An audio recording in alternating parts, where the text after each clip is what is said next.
Bueno, mis hermanos, continuamos. Después de este maravilloso tiempo devocional que tuvimos con nuestro hermano José Ángulo, de poder estar en oración, de poder leer la palabra de nuestro Señor y poder adentrarnos en las maravillas y los mensajes hermosos que tiene nuestro Señor en su palabra. Continuamos entonces en el contenido número 6 de esta materia tan hermosa que es de vida y obra de Jesús, lo cual titularemos Jesús y sus últimos meses. Tenemos 3 objetivos que vamos a abordar la noche de hoy. Objetivo número 1, conocer las actividades preliminares de Jesús, especialmente en Jerusalén, estudiar las palabras proféticas de Jesús hacia Jerusalén y estudiar el propósito de Jesús como ser humano y como Dios. Los contenidos, simplemente estamos viendo lo que es el recorrido que tuvo de Betabara a Betania, de Betania a Efraín, luego a Perea, luego a Jerusalén, las palabras proféticas de Jesús sobre Jerusalén y el propósito final de Jesús como ser humano y como Dios. Entonces entramos en el primer contenido, que sería de Betabara a Betania. Aquí tenemos un principal acontecimiento grandísimo, donde podemos ver ese amor que tenía nuestro Señor Jesucristo a su amigo Lázaro. ¿Bien? Esto lo vemos en la resurrección de Lázaro, y esto está dentro de la palabra de nuestro Señor en Juan 11, del 1 al 46. Jesús se encontraba en Betabara, al otro lado del Jordán, cuando se enteró de la enfermedad que tenía Lázaro, el hermano de Marta y María de Betania. Podemos ver, hermanos, que la distancia que estaba era más de un día de camino. Y por la urgencia del caso era de esperarse que Jesús partiera lo más pronto posible para ayudar a su amigo. Pero eso lo vemos, hermanos, desde el entendimiento del hombre y no desde la del Señor, que sabía lo que tenía que hacer y sabía que Lázaro, con su enfermedad, no era para muerte, sino para que Dios se glorificara. Jesús tardó 4 días en llegar a Betania y se presume, como ha pasado anteriormente, y lo hemos expresado en clases, que lo principal para el Hijo de Dios era llevar el ministerio conforme a la voluntad del Padre. Y que todo tendría su tiempo, sabiendo que Lázaro estaba solamente dormido. Y le menciona a sus discípulos que lo debía despertar. Hermanos, ya Lázaro estaba muerto, sepultado, y 2 hermanas desconsoladas, Marta y María, por esta situación tan dolorosa de perder a un ser querido, diciendo que si el Señor fuera estado aquí, nuestro hermano no hubiera muerto. Vemos en esta palabra cómo Marta y María tenían una gran fe por el Hijo de Dios, que sabía que podía o que le pidiera a Dios, el Señor lo haría a pesar de que Lázaro estaba muerto.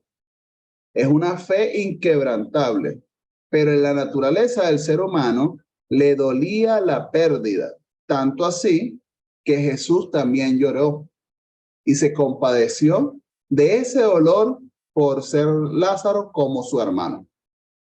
Jesús con sus discípulos y con todas las personas que le acompañaban en el duelo a Marta y a María, fueron al sepulcro de Lázaro.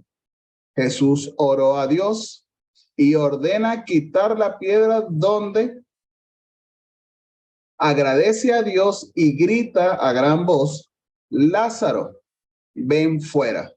Y es resucitado para la gloria de Dios, y muchos de los seguidores del Señor y detractores presenciaron el poder de Dios.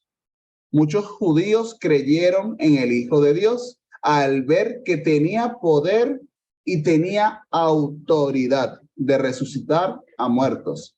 Pero seguimos viendo cómo estos líderes religiosos, hermanos, seguían ciegos a tales milagros, desesperados de perder credibilidad entre el pueblo.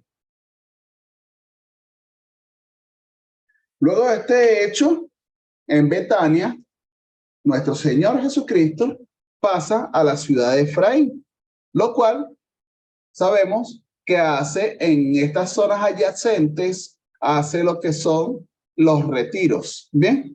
Y este es un retiro que podemos ver que Jesús lo hizo en la ciudad de Efraín, que es una región desierta, ya que no podía estar abiertamente con los judíos hasta que llegara su tiempo. Entonces, tomaba presencia de estos espacios, de estas ciudades, que estaban un poco alejados de lo que eran las ciudades principales, por lo menos por en este caso que podemos ver en Jerusalén.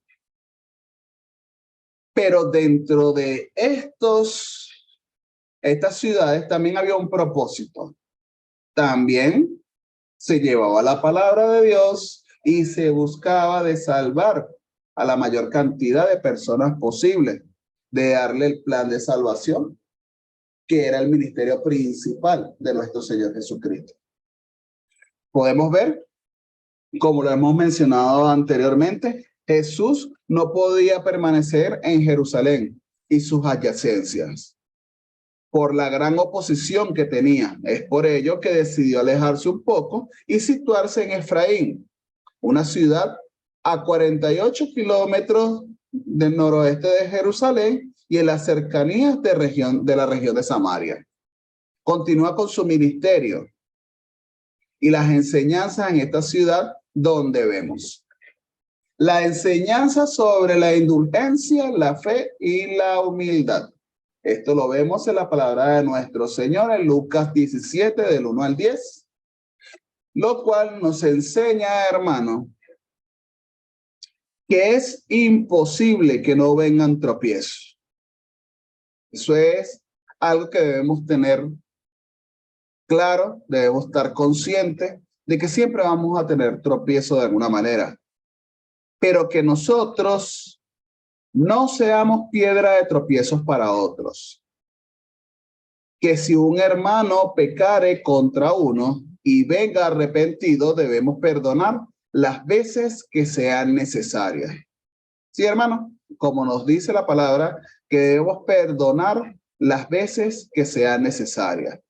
Nos habla de aumentar la fe y enseña a que seamos como ese grano de mostaza, que es una semilla muy pequeña, de las semillas más pequeñas que hay, pero que crece muy alta, o que tengan la convicción de que algo deba ocurrir, y a pesar de que estas capacidades del mundo sean finitas, pero para Dios no hay nada imposible de hacer.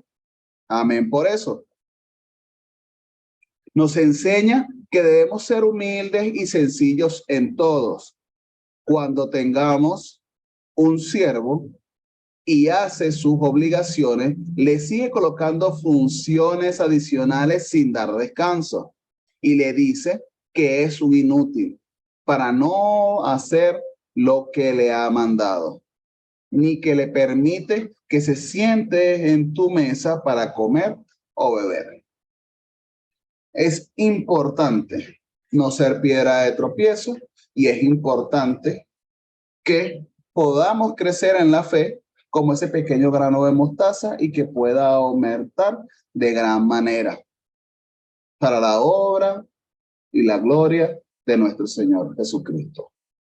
También nos habla en esta ciudad sobre las explicaciones sobre su segunda venida. Nos dice en la palabra de nuestro Señor que la podemos buscar para profundizar en ella en Lucas 17, 20 al 37, donde nos enseña que ya el reino de Dios estaba en el mundo a través de nuestro Señor Jesucristo. por medio de él. Ya el reino de Dios estaba en el mundo. Pero en su segunda venida, nadie sabe el tiempo, sino únicamente el Padre. Y que esta vez vendrá como un relámpago, a hacer juicio sobre justos e injustos. Vemos cómo nos enseña lo que pasó con Noé, Lot, y cómo esos justos e injustos perdieron a sus seres queridos y conocidos para poder seguir la voluntad del Señor. Entonces ya sabemos en la segunda venida no va a venir como la primera. La primera fue un plan de salvación para poder llevarse nuestros pecados como ese cordero perfecto, ese cordero inmolado. En esta vez sí va a venir como un relámpago a hacer juicio sobre toda la humanidad, sobre justo e injusto. También nos habla sobre la parábola de la viuda inoportuna, del fariseo y el publicano. En la palabra de nuestro Señor, en Lucas 18, del 1 al 14. Y es donde la parábola de la viuda inoportuna, que fue explicada para que vieran la necesidad de orar siempre y no desmayar. Orar en todo tiempo, hermano. A pesar de no tener las respuestas, debemos buscar del Señor en clamor de día y de noche sin cesar. No podemos perder la fe y debemos alinearnos a la voluntad del Señor y no la nuestra, ya que a veces el silencio es parte de una respuesta, pero nuestro sentir debe ser orar en todo tiempo. Para provecho, en este sentido, con corazones contritos y humillados, sabiendo que los tiempos son del Señor. A veces sentimos que queremos tener, sentimos que tenemos que tener el control de todas las cosas. Realmente debemos ser desprendidos en todo, porque sabemos que cuando tenemos la certeza de que nuestro Señor nos acompaña y buscamos de Él en todo momento, es donde nosotros realmente nos vamos a desprender porque sabemos que hay una voluntad perfecta y es la de nuestro Señor Jesucristo. También, para provecho de los fariseos, se le explica la parábola de los dos hombres, el fariseo y el publicano. Bien, lo cual que sabiendo que o subiendo al templo a orar, uno era el fariseo o un orgulloso, un ególatra, que puesto de pie oraba consigo mismo de esta manera: Dios, te doy gracias porque no soy como los otros hombres, ladrones, injustos, adúlteros, y aún como este publicano. Esto no era una oración, sino una manera de felicitarse a sí mismo. El otro que oraba era un pobre publicano, que estando lejos no quería ni aún alzar los ojos al cielo, sino que se golpeaba el pecho diciendo: Dios, sé propicio a mí, pecador. Dios justificó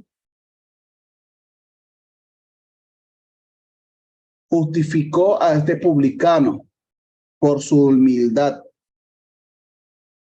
lo cual era ese desprecio propio y sinceridad.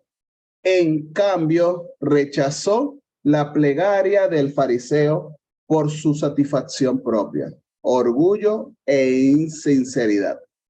Los resultados de la oración dependen de cómo oramos, de la naturaleza de la petición y del espíritu de plegaria.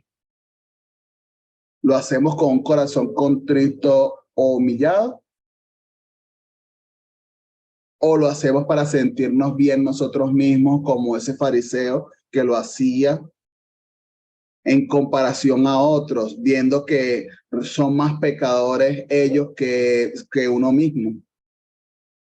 Es un aspecto que debemos nosotros reflexionar, hermano, y que debemos estar en consideración, que debemos ir con nuestras oraciones y que puedan subir al trono de Dios con verdadero arrepentimiento, debemos hacerlo con corazón contrito y humillado, humildes y sencillos, lo cual sabemos que es por gracia realmente seguimos vivos, por amor servimos a nuestro Señor. Amén. También tenemos lo que es la explicación, hermano, lo que era el divorcio. Esta palabra la vemos en Mateo 19, 3 al 12 y Marcos 10 del 2 al 12. Había en este momento había una gran disputa acerca del tema del divorcio entre dos grandes escuelas judías, la Itiel y la Chamay, que los invito también a profundizar un poco en estas escuelas judías de ese entonces. Bien, lo cual vemos que esta escuela judía Iliel, disculpa, estaban inclinados al liberalismo, eran más liberales, lo cual tomó una gran popularidad tener a la mujer como un objeto y sometida a todos malos tratos, y podría repudiar a la mujer bajo cualquier casa, cualquier circunstancia. Por el otro lado, estaba la escuela Chamay, un poco más conservadora, lo cual indicaba que la única manera de repudiar a su mujer era a través por tener una acción de adulterio o de infidelidad. Es donde pone a Jesús a decidir sobre este tema, estos dos grupos. Y se ven los orígenes de la creación, que el hombre y la mujer, al estar unidos, nadie los podrá separar. Donde nos habla de que el hombre no puede repudiar a su misma carne. No puede repudiarse a sí mismo. Nos habla acerca que hay dos condiciones adicionales y que Pablo lo especifica también en sus cartas acerca de no casarse. Pero antes de esto nos habla de que realmente estas condiciones nos dice la palabra de nuestro Señor que esta ley fue dada por Moisés, pero fue aceptada por Moisés porque en su momento había dureza en los corazones de los judíos.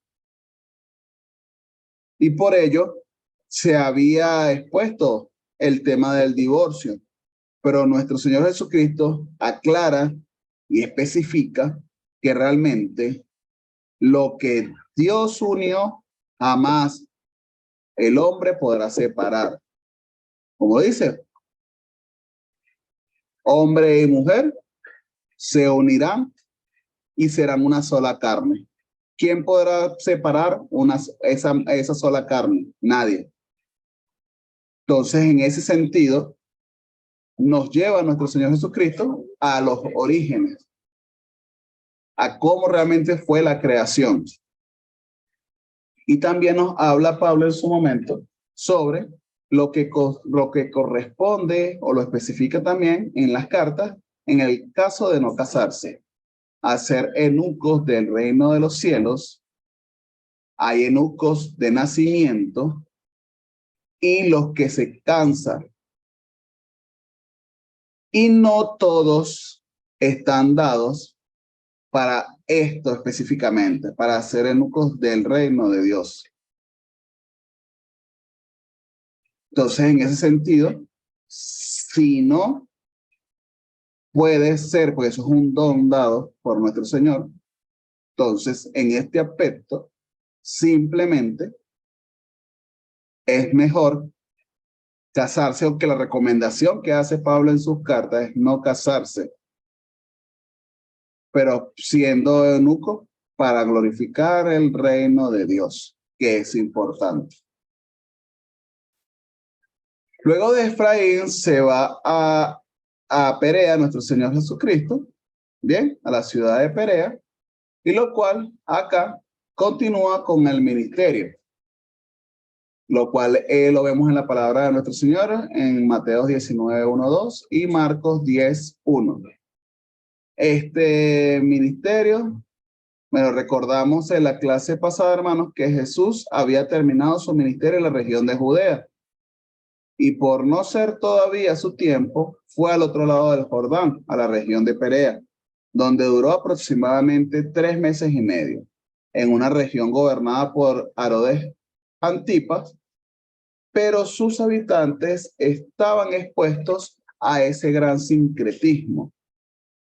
Y por ende, sus costumbres eran liberales en comparación en la región de Galilea o de Judea. Podemos ver cómo en su estadía por esta región, Jesús continuó con su ministerio y que pudo realizar muchas sanaciones, milagros y hechos relevantes expuestos en el Evangelio de Lucas, y que no se tiene con exactitud el orden de los acontecimientos, pero tenemos exactamente cuáles hechos fueron en esta región, en el ministerio de Perea. Vemos primeramente la mujer que es sanada de su enfermedad.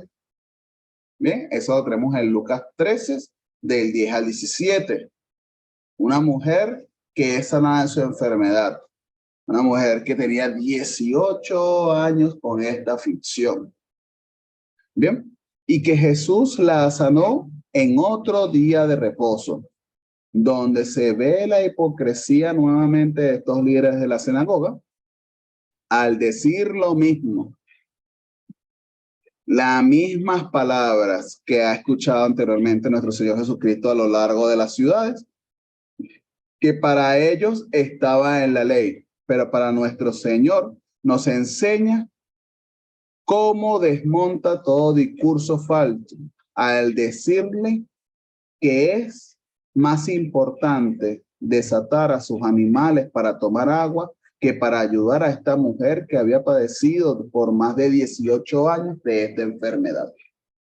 Entonces, un aspecto que nuevamente vuelve a desmontar todos sus argumentos sin sentidos, sin soporte de la palabra de Dios, y vuelve a decirle que es mucho más importante sacar a sus animales a tomar agua en el día de reposo que hacer la sanación de una persona que tiene una aflicción de más de 18 años.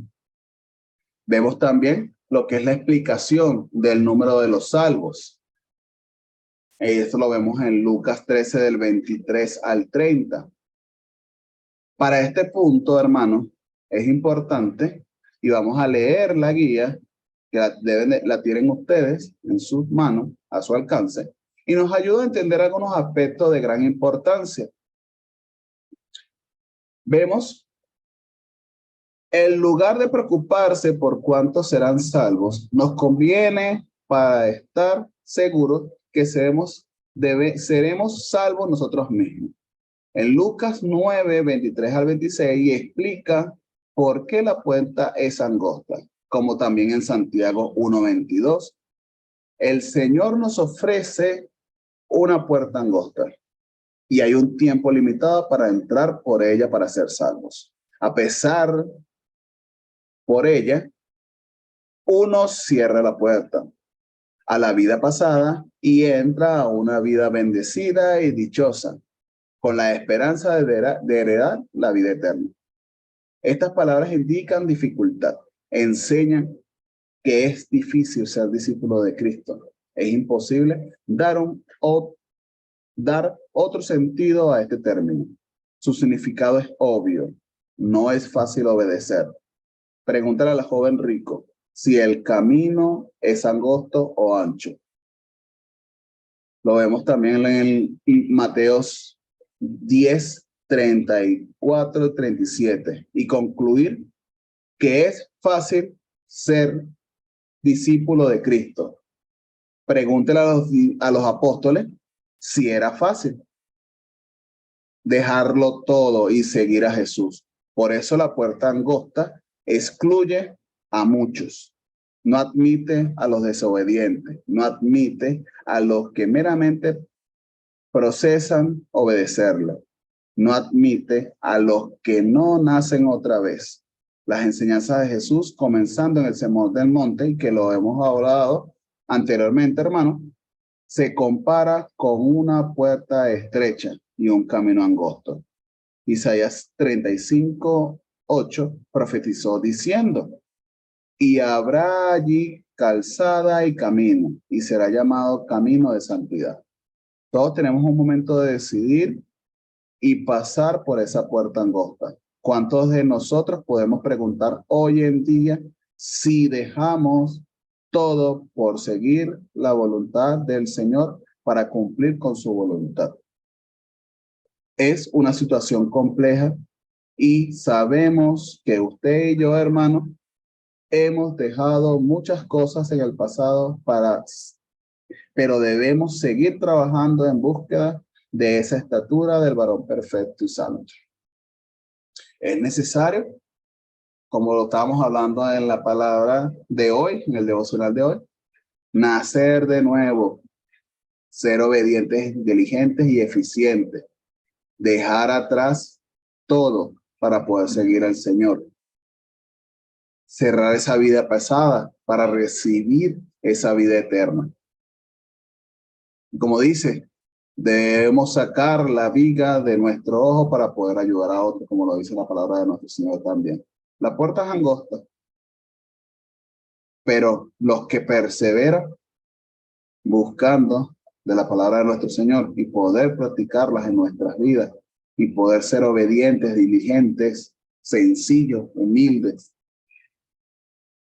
Y como lo está expresando en el Sermón del Monte, todas las bondades, todos esos principios que son importantes que debemos nosotros mantener y buscar la estatura del varón perfecto y santo, es nuestro principal objetivo, nuestro principal impulso y motivación para poder ser salvos. Hasta aquí, hermanos, hasta el momento, ¿vamos bien? ¿Alguna pregunta? ¿Alguna inquietud?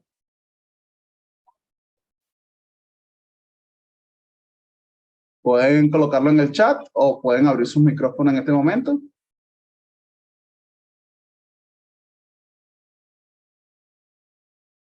Hermano José Angulo, por acá por el chat. Excelente. Gracias, hermano. Vamos bien, el hermano Abraham por acá. De acuerdo. Bueno, seguimos. Entonces vamos a lo que es la cena con los fariseos. Esta cena con los fariseos la vemos en la palabra de nuestro Señor en Lucas 14:1-24, lo cual Jesús es nuevamente invitado a la casa de un fariseo y aceptó tal invitación, siendo nuevamente un día de reposo, lo cual vemos nuevamente cómo Jesús sigue quitando argumentos absurdos del día de reposo, con ejemplos y prácticas cotidianas que hacen sin darse cuenta estos líderes religiosos y el ciudadano común, los judíos, en sus costumbres. Vemos cómo Jesús sana a una persona con acumulación de líquidos en su cuerpo. Estamos hablando de que esto es una persona hidrópica. Y este milagro lo argumenta como la ley, mencionando que se puede sacar a un asno o un buey de un pozo el día de reposo y no se puede sanar a una persona. Sigue argumentando. Nuestro Señor Jesucristo sigue argumentando nuevamente, haciendo los ejemplos que es más importante servir o hacer algo dedicado a los animales que tienen más que la sanación de una persona. Jesús continúa con sus enseñanzas de humildad y entramos en la parábola de los convidados a las bodas, donde menciona que no se siente de primero, no vaya a hacer que tome el puesto de otra persona y debas moverte con gran vergüenza. Es mejor sentarse de último y quien te invitó te mueva a los primeros puestos. Nos enseña Jesús que quien se exalte será humillado y quien se humille será enaltecido. Amén. También presenta una enseñanza de hospitalidad que nos invita, de no invitar a los amigos o parientes ricos, sino a los menos privilegiados y a extender una mano de apoyo a estas personas que no tienen cómo pagar o regresar esta acción. Muestra el Señor el privilegio de poder entrar en el reino donde estarán los justos y estaremos sentados en una gran mesa con el Señor. Es una cena única y especial. Y en la noche de hoy les pregunto, hermano, ¿cuántos de nosotros estamos con la certeza de que estaremos en esa gran cena? Es una dádiva de amor y misericordia por parte de nuestro Señor, pero nos pide que no nos excusemos por cualquier motivo, sino obedecer su voluntad. Terminando lo que es este recorrido en Perea, entramos entonces en el recorrido de Perea a Jerusalén. Bien, lo cual entramos en lo que es la enseñanza acerca de calcular el costo. Lo vemos en Lucas 14, 25, 33, y es donde realmente nos preguntamos, ¿qué nos motiva a nosotros para seguir a Jesús, hermano? ¿Verdaderamente estamos expuestos a dejar todo para seguir al Señor? Como ha pasado durante todo el ministerio de Jesús, grandes multitudes le siguen. Pero ¿cuáles son esas razones de seguirlo? Para usted y para mí son por razones temporales, por algo muy específico, o es que verdaderamente estamos dispuestos a dejar todo para seguirlo. Es donde está la enseñanza, nos guía en darnos a conocer que no hay nada en el mundo que sea más importante que seguir a nuestro Señor Jesucristo. Nos tocará aborrecer a la familia, seres queridos y hasta nuestra propia vida. Porque para ser un discípulo de Cristo debemos despojarnos de nuestras decisiones desde nuestra capacidad y dejarlo ante la voluntad del Señor. Es una entrega total para dejar que comience la obra en nosotros y sea dolorosa al principio y soltar criterios alejados de los mandatos y designios de Dios, pero con una gran recompensa. ¿Cuántos de nosotros estamos dispuestos a asumir el precio de seguir a Cristo? Es una pregunta que nos hace reflexionar y asumirla como tal.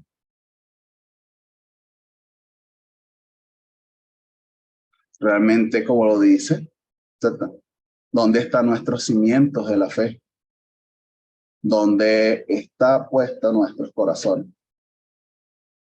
Podemos renunciar a todo, absolutamente todo, pero nunca a la obra perfecta y maravillosa que el Señor comenzó a hacer en nosotros. Amén. Aquí, hermanos, bueno, presentamos lo que corresponden dos parábolas muy similares, la parábola de la oveja perdida en Lucas 15, 1, 7, y la parábola de la moneda perdida, Lucas 15, 8 al 10. Durante las semanas en Perea, leemos y analizamos otra de sus enseñanzas por parábolas, de manera que hablaba a la población menospreciada por los líderes religiosos y que a pesar de sus grandes murmuraciones, Jesús tenía un solo objetivo, de llamar a pecadores y no a los que dicen llamarse justos. En la parábola de la oveja perdida nos enseña que habrá más gozo de conseguir la oveja perdida y hace la similitud del hombre pecador que se arrepiente, porque los justos no necesitan arrepentimiento. Por el otro lado, tenemos a lo que es la parábola de la moneda perdida, misma similitud que la anterior parábola. Saben, hermanos, que cada parábola tiene dos versiones, y eso debemos tenerlo en cuenta. Una con un hombre y otra con una mujer. Pero en su mensaje es el mismo, con la intención que para los ojos del Señor todos somos iguales y que las costumbres judías, la mujer no se consideraba importante para los asuntos religiosos, pero sí para nuestro Señor Jesucristo. Vemos cómo esta mujer tiene 10 dracmas, pierde uno, lo cual busca y consigue, y su gozo es grande, aún teniendo los 9 dracmas guardados, pero consiguió ese dracma que le había faltado, que se le había perdido, al igual que las ovejas, 100 ovejas, tenía 99, pero se le había perdido una oveja. Entonces la similitud del mensaje es lo mismo. Nos enseña que en el reino de los cielos se pone de fiesta cada vez que cada pecador se arrepiente con corazón contrito y humillado y pueda seguir a nuestro Señor Jesucristo. También en este aspecto, hermanos, que nos quedan 2 minutos, ¿tienen alguna pregunta en este momento? ¿Vamos bien? ¿Algún comentario?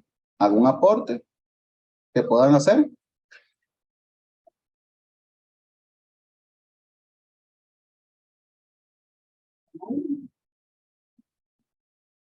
Hermanos, ¿se encuentran conectados?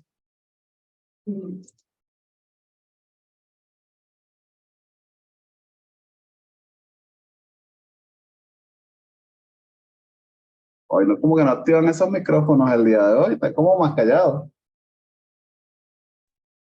O se durmieron. Aquí el hermano Abraham nos dice sin preguntas. Hermano José, adelante. Hermano, es interesante esa parte que usted mencionaba con respecto a la pregunta de si estamos dispuestos a seguir a Jesús. De repente digo, voy a irme a algo. Cuando usted es un atleta y se prepara, tiene mucho sacrificio y se encuentra preparado para una competencia. Cuando nosotros nos vamos a la parte esencial de la pregunta que usted acaba de hacer, de si estamos dispuestos a seguir el camino de Dios o el camino de Jesucristo, la vida del cristiano, comenzando por ahí, no es nada fácil.